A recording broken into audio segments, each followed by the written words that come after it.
Two things that blow my mind is woke college liberal students thinking that they can step up to the plate with someone who is way above their pay grade. Michael Knowles talks to a young girl, I'm assuming to be a college student. And number two that blows my mind is when women will fight tooth and nail to defend the right to annihilate their child in the womb.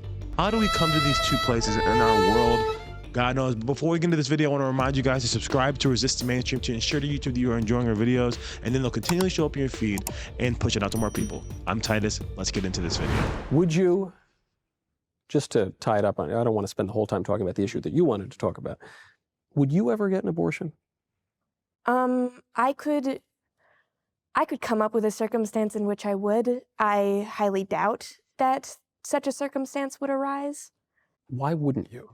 Mostly just because those circumstances, I've never been pregnant. I do not foresee being pregnant in my future.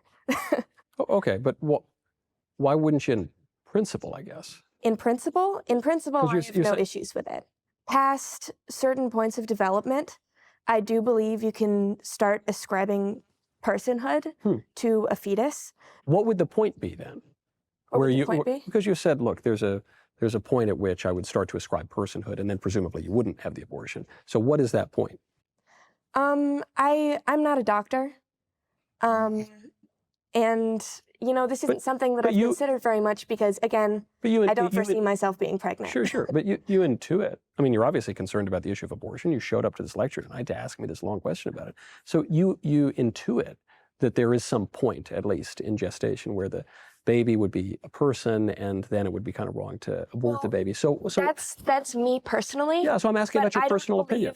That anyone should be forced to give up their bodily autonomy to save the life of another person, even if you're considering a fetus to be a baby, even if you're considering a fetus to be a baby from the beginning. So then why did you bring up the personhood thing? You just said, look, I would... That's how I feel. But I don't believe that the way that I feel should necessarily decide what other people do with their bodies and their lives. You don't think that your conclusions are sound? You don't think that you perceive the truth? I don't think that if I think it's wrong to murder someone, that I just think that's a morally terrible thing to do, is to take someone's life away from them. That, you know, that should be forced on everyone else. Like, everyone else should have the right to do whatever they want. I just think it's wrong. So my moral superiority complex tells me that killing is bad.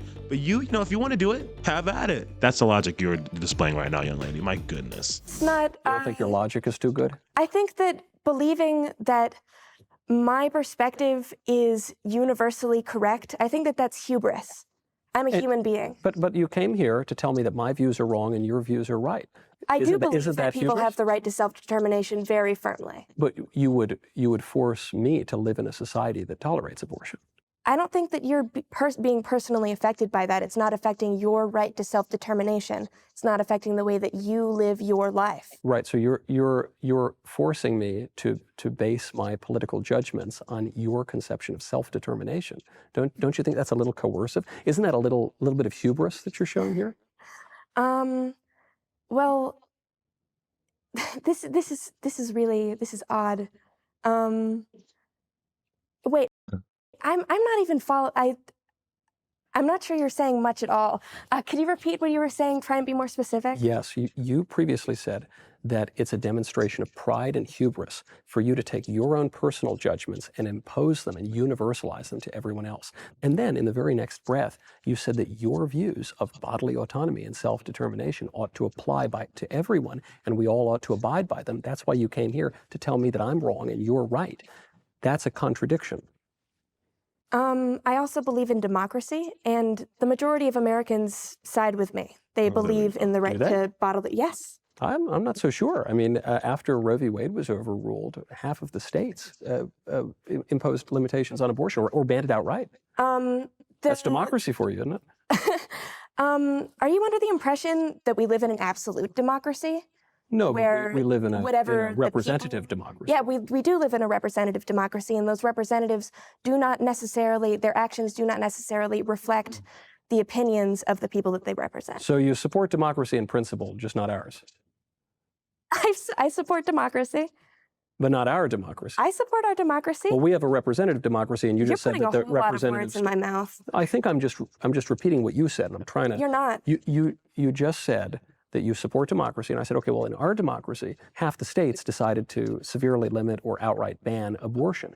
And you said, well, you're assuming that we're a direct democracy. I said, no, we're a representative democracy. I didn't say that we were a direct, I was explaining to you that right, we do not live in a direct that's democracy. That's what I'm saying, right. That's literally what he just said, but go on. But then I said, right, we live in a representative democracy. And you said, well, that's not representative of the people. But then what that would mean is you support some kind of democracy in theory, but you don't support the actual one we have here, which outlaws abortion in half the states after Roe v. Wade is overruled. I prefer democracy to actually genuinely represent the feelings and best interests of the people living in that democracy. What if 50% Every plus? once in a while, I mean, do you 50% believe the government, do you 100% agree with the government of the United States on everything all the time? No, I sometimes... And would that mean that you hate democracy in America? No, I think sometimes most people disagree with me. But that doesn't mean that I would sacrifice my view and the rightness or wrongness of my view to the mob or something like 50% plus one. If 50% plus one of the electorate came out and said that abortion is murder and we're going to ban it in all circumstances, would you still support democracy? Of course. You would. Democracy, what is that Winston Churchill quote? That's the worst form of government other than all the other ones that have been tried. Yeah. So you would support that. Absolutely. We just got to convince 50% plus one of the people, and you would be the biggest pro-lifer in the country, ban abortion everywhere. I mean, I wouldn't agree with it, but I would live with it. You would live with it. That's good. I don't believe in imposing my beliefs on others. If the majority believes that abortion is murder, then obviously I'd be forced to go along with that. I don't believe in political violence. What would I do? That would be horrifying. No. Wow, great. All right, so maybe I convinced you a little bit in my talk.